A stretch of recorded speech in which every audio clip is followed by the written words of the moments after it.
Hello and welcome to today's Battletech review. Today we're going to be looking at the Stormwolf, following in the line of other mechs in the Avalanche family.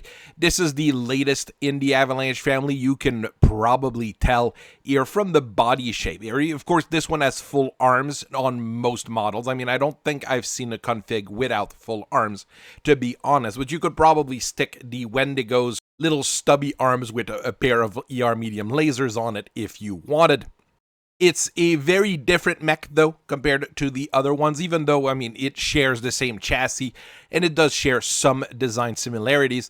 It does go back to a more standard design, and focuses on mobility over everything else. This is another one of those new Clan Wolf totem mech, and if you look at recent history, well, you've got the Warwolf, the Tundra Wolf, the Alpha Wolf, the Wolfen, and now the Stormwolf. That's a whole lot of totem OmniMechs and Battletechs as well. I always get confused with the Tundra Wolf. I really think it's an OmniMech until one of them walks into the shop, and I have to actually start working on it. So let's look at the Stormwolf, shall we? We have been talking about the Avalanche and its derivatives quite a lot lately here. It's just because I got a few of them for sale, and a few of them have been just walking in. So there's the basic Innersphere model with the Avalanche, which was then followed by 3 different versions of the Wendigo, all of which are different enough that they are actually different machines. They all use the same chassis, the Minx type endo steel. The Avalanche has a regular head-mounted cockpit, the Wendigo as a torso-mounted cockpit. The equipment around it is more or less the same, but, you know, the Wendigos go with reflective plates while the Avalanche had standard plates. You've got all sorts of different things here, and it was mainly built by the Draconis Combine and by Clan Novacat. This time we're looking at the further evolution of this, coming from Clan Wolf by way of Clan Ghost Bear. It kind of gets complicated, and you do have to keep an eye on things. Ramiel Becker, also known as the War Bear, was a Ghost Bear officer who came into his own around 31-35, both as a warrior and an engineer. Basically, if he hadn't tested as a warrior, he probably would have been in the scientist cast and have been at the top of his game there as well. He was involved in the development of various things, including the Callisto Striker battle armor for the Ghost Bear Tomon, and the melee-centric Contio medium mech, which is popular both in the Tomon and in the Rassaleg regulars. His talents really got him noticed by Alaric Ward at Clan Wolf, who basically challenged him to a trial and decided to make him his bondsman. I am not approving of this particular way of doing things.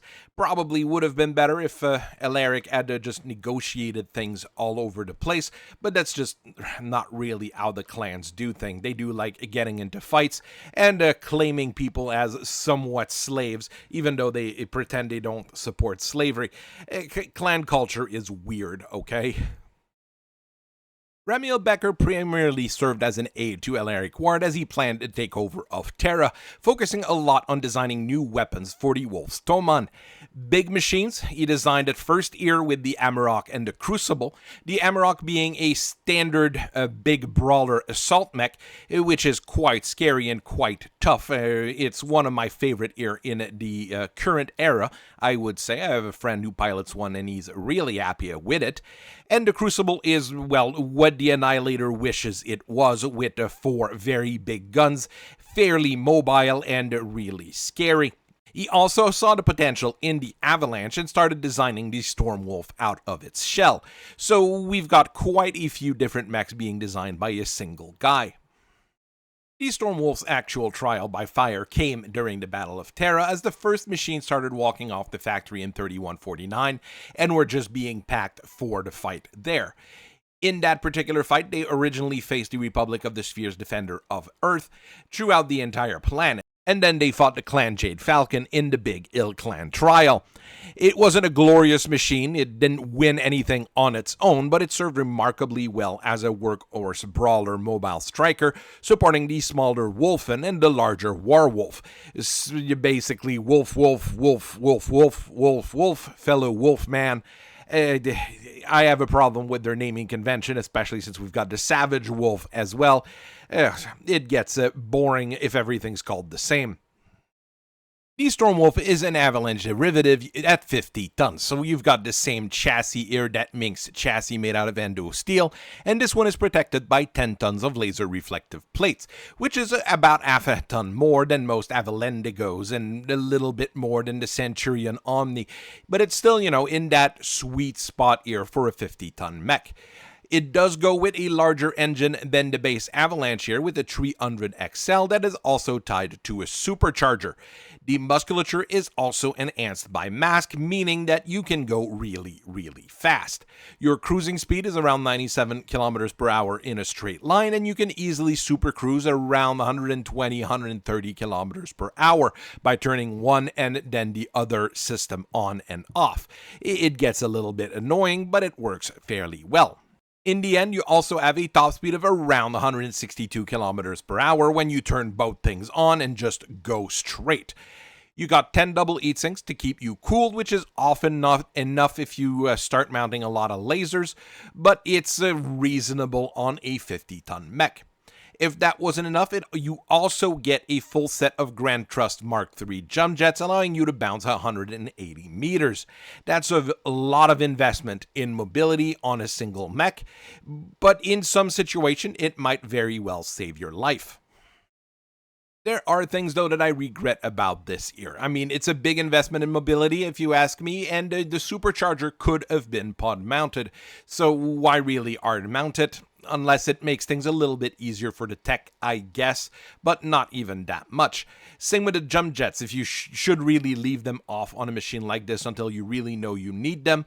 And if you don't need them, well, don't stick them in. And if you need to use UMUs to fight underwater, well, use those instead. OmniMechs should not have hard-mounted jump jet, mostly because you want that flexibility. That's not all, though. You also have a head feature with an hard-mounted laser anti-missile, which is a really good piece of gear. But once again, it's not a thing that should be hard-mounted because there are situations where you will not be using it, and there are situations where it'll actually start being a liability. All in all, it leaves you with 15 tons of pod space, which is kind of tight on a 50-ton mech. And time for more small complaints here if you're gonna give an OmniMech 2 ants to fistfight people with, and that you're actually fistfighting nowadays, not like the original timeline of the clans where they didn't want to. Just don't give the mech reflective armor. That's a problem that's going to be on every single configs, but I mean, it's going to be able to help out around the base a little bit easier. The primary configuration focuses on a single big gun in the same line as the Federated Legionnaire. The right torso is mostly occupied by a clan rotary AC5, which gives you a better range than the inner sphere counterpart because it's based off the Ultra AC5 and not the Light AC5. That's where there's a big difference between the two, and some people are confused as to why sometimes on clan mech you will see inner sphere graded rotary AC5s. It's because they take up less room in the side torso or the arm where it's put in.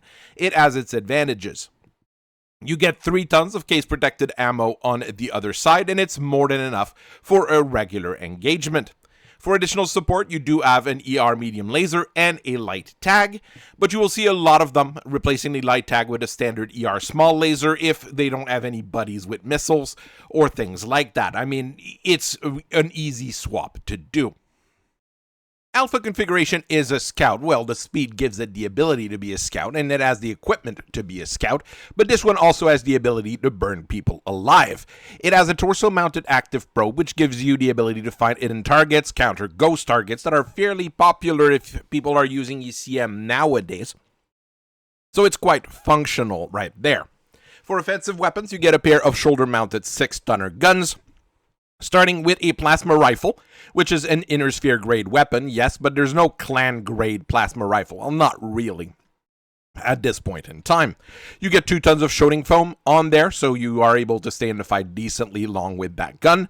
And on the other side, you've got a large pulse laser, which is still one of the best gun in the inner sphere. If you want to make this a little bit better, or a little bit different at least, a stronger scout in a way, you can replace that basic active probe with a Bloodhound active probe, which is a little bit bigger, but gives you a decent amount more detection capability, but to do that, you'd have to swap out the plasma rifle for another large pulse laser and an extra heat sink. I don't think it would be very bad, and I think it would be quite functional in its scout role, but it wouldn't be as good in fighting, so it is up to you. Bravo configuration is your brawler configuration for the Stormwolf, at least as close as you can kind of get it with that kind of equipment. On one side, you mount the other 6-stunner gun, the ERPPC, which will give you very good sniping and decapitating potential while still being very good at shorter range. Opposite of this, you have the plasma cannon, the little brother of the plasma rifle. Remember that one doesn't really deal impact damage on it, but will generate more heat than the plasma rifle, so it's a bit of a trade-off, and it's much lighter, which makes it a pretty decent thing. Each arm now mounts an ER medium laser as well, giving you quite a bit of a medium range punch there, and you get 3 extra double heat sinks to allow you to shoot all of that fairly steadily. Charlie is another brawler, but this time it is enhanced with electronic warfare capability rather than heat generation capability. The main gun is an ER large laser, giving you very good range and decent punch since it's a clan one. And you have 3 ER medium lasers that will give you that great medium range engagement capability that you would want on a brawler. You do still get some heat generation through a flamer, but that would generally be more used to take out infantry, which was kind of an issue when fighting the Republic of the Sphere at least. For electronics, you have the combo ECM probe with the Watchdog system, which is quite good here. I mean, it's nothing super special, and it doesn't really replace a light active probe or an ECM. It's really just a combination of the two. But to make sure that all your direct fire weapons do it, you add a targeting computer to this, making this a quite accurate little brawler. Nothing to write home about, but especially not a thing that you can ignore. Delta is your only standard configuration with a missile launcher, so I guess there is that. The shoulder mounts a big 9-tube of advanced tactical missile, but you only get 2 tons of reload, which is a little bit tight since you can't mount all 3 of the standard types of ATM rounds. Generally, you will see eye explosives and the standard range rounds on them. Extended range is not going to be what you really want on a fast striker kind of mech like this one. You do, however, get 5 ER medium lasers on this thing with 2 extra double heat sinks, meaning that you have a tremendous amount of direct fire capability. In the end, you also add a light tag, which can be replaced with a light active probe or an ER small laser, depending on the situation, thanks to being a pod-mounted equipment. I mean, if it had been an inner sphere mech, I'm pretty sure something like that would have been hard mounted on, and people would have started to complain to me. This is, once again, quite a functional brawler. You can even just mount tons of high explosive rounds in that ATM launcher and just go to town once you're close to a target. Now, what would I do if I had a Stormwolf? Well, I actually have a few, thanks to my contacts, True Clan Seafox, but I'm not playing with them a whole lot here. I've been testing them out more than anything here. I can't really stick any melee weapons on there because the armor is made of glass panes, so I do have to think a little bit outside the box compared to what I would normally do with a 50-ton that is really quick. Probably lean into brawling still, even though you're a little bit more liable to get punched in that case. Mount medium pulse lasers on there, torso mounting Streak SRM6.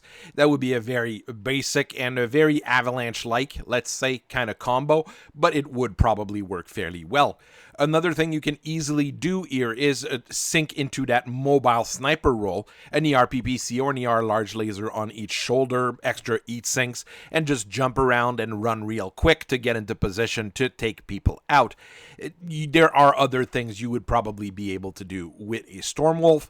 It's just not a thing that has been experimented on heavily recently. At this point in time, would you be surprised that there's already discussion of a Stormwolf 2? Well, not quite a Stormwolf 2, but the thing that the Clan Ghostbear are trying to get the plans from, saying that Ramiel Becker built it basically for them originally. It's a whole thing here.